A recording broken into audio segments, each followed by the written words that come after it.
Hey everybody, my name is Savannah and welcome back to my booktube channel. So today I wanted to do the video that I've seen a couple of people do where basically you take 5 popular books or however many you want and you say if you like this, try this. But instead of doing one recommendation per book, I'm actually going to do a couple because there are different things I like about each of these books, and so hopefully this will be helpful to somebody. So the 5 books I'm going to base these recommendations off of are going to be The Night Circus by Erin Morgenstern, the Shades of Magic series by Victoria Schwab, Leigh Bardugo's Grishaverse, Sarah J. Maas is basically the world of Sarah J. Maas, and then The Hunger Games by Suzanne Collins. Baby, you bad boy. This boy, he is so distracting and he only decides to make noise when mom is busy. You bad boy. Go run over there where you... Shut up, you dick. So without further ado, let's get started. For The Night Circus, I'm going to start out with the obvious recommendations. If it is just the sort of magical circus vibe you're going for, Caraval by Stephanie Garber and Daughter of the Burning City by Amanda Foody are both great options. You have similar sort of sense-based descriptions and magic and that kind of thing, and I think that'll really appeal to you. Then there's Enchantment of Ravens. Here, the writing itself is similar to me, and it gives a similar sort of like mood or feeling to it. So I would definitely check that one out. That's by Margaret Rogerson. Uprooted by Naomi Novik. Here, the magic itself is what reminds me of The Night Circus. So Agnieszka, the main character, basically she turns her spells into like poetry and that kind of thing, and in kind of a similar vein in The Night Circus, to me the magic really does feel like art. It is sort of putting on a display and a show and all of that, and so I think you would find that really appealing. And then for that same kind of recommendation, I would say Wicked Like a Wildfire by Lana Popovich. There, the art really is, or the magic really is art, and so I think you'll get those similar sort of ultra rich descriptions and that kind of thing, and you should check that out. And now I feel weird recommending this one because I actually didn't like this book very much. I'm talking about The Crown's Game by Evelyn Skye. If it is specifically the magical competition and sort of like forbidden love between competitors, I think you would really enjoy this. There are reasons I could see why someone enjoyed this. It ended up not being for me, but I decided to throw it in anyways. So up next, I'm going to be recommending books based on the Shades of Magic series by Victoria Schwab. So the first book I want to talk about is The Last Magician by Lisa Maxwell.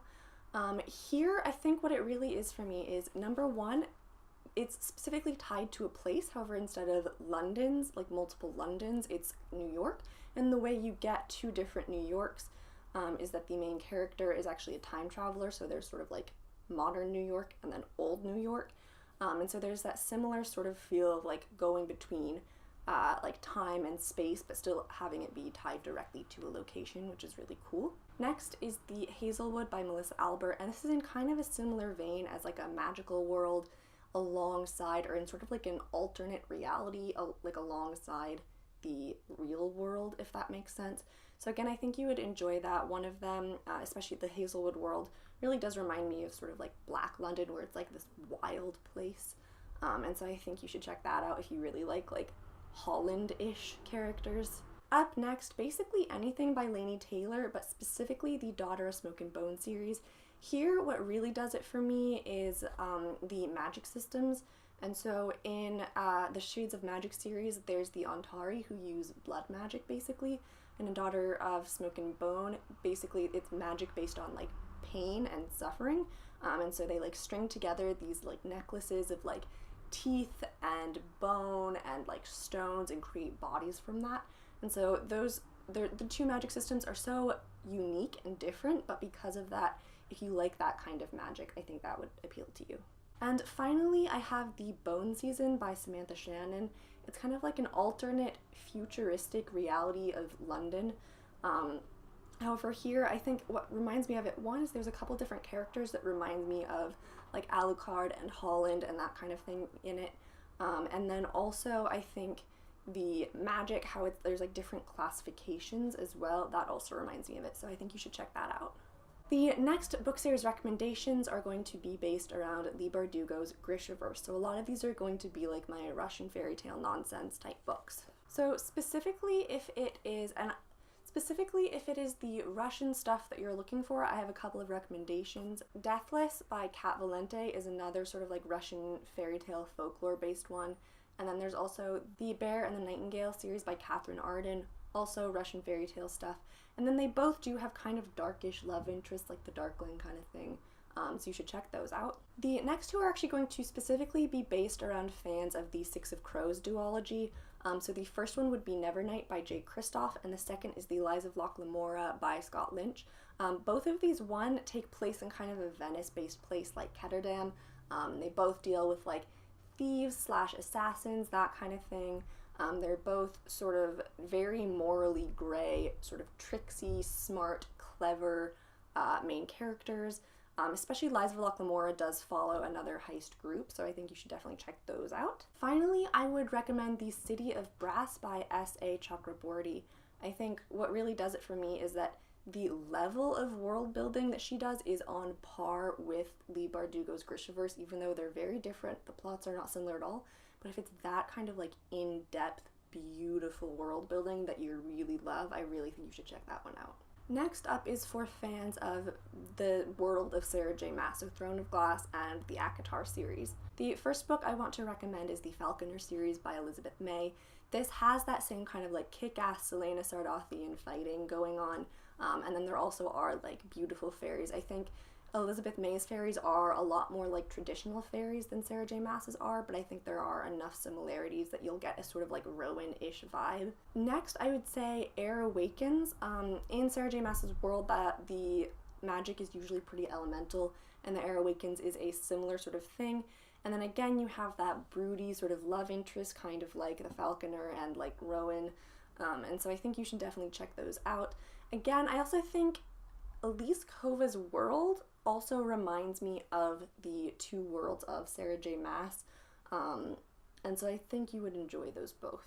Up next is going to be Furyborn by Claire Legrand. I've mentioned this before. I feel bad because this book doesn't actually come out until May, but there's enough similarities that it's worth it, especially because in Furyborn you have two main characters, Riel, who's sort of like the queenly Aelin-ish character, and then you have Eliana, who is the like Celaena character. So you sort of have Celaena but split into two different characters with different arcs going on, and so I think that's really fun.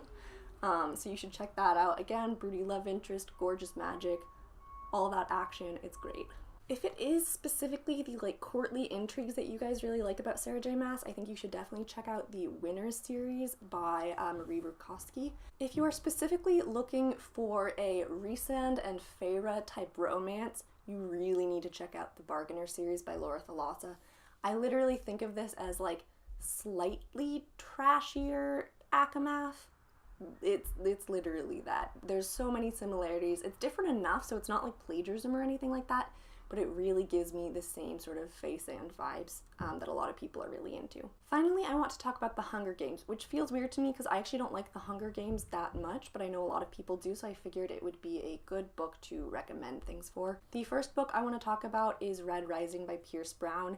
The way I would pitch Red Rising is basically it is The Hunger Games in ancient Rome in space, except way more epic and way more developed and better written. So I think the first book in particular does have kind of a Hunger Games-y vibe. There's like a similar sort of like competition, sort of arena type situation going on, and so I think that's really interesting.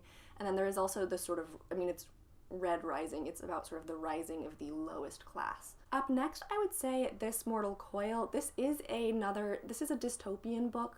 A little bit more of a classic dystopian one, however it has a lot more to do with like biology, and I've talked about this before so I don't want to say too much, but it has sort of a similar like futuristic and yet dystopian vibe, like the verge of collapse, like humanity is almost gone kind of thing that The Hunger Games has going. I think another book you guys should check out is Shattered Minds by Laura Lamb. This is kind of like a female Dexter type character, however it does take place in the future, and it sort of is like fighting against science and corruption and all of that jazz that The Hunger Games has that I know a lot of people really like, so check that one out. And then the last one is going to be the Black Mage series by someone whose name I can't fucking remember, but I'll put an insert so you can see her name. Shit.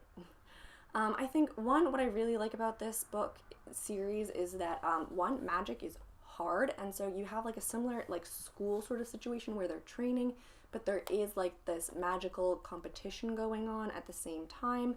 And you have, again, sort of like class struggles being discussed, and also like revolutions going on and like political intrigue at the same time, which is one thing that the Hunger Games does focus pretty heavily on. So I think that's definitely worth a shot, and I did want to include this one because the other recommendations I had for this book were basically all sci-fi, so I wanted this one to sort of be thrown into the mix, you know what I'm saying? So yeah, thank you guys so much, and check back next week.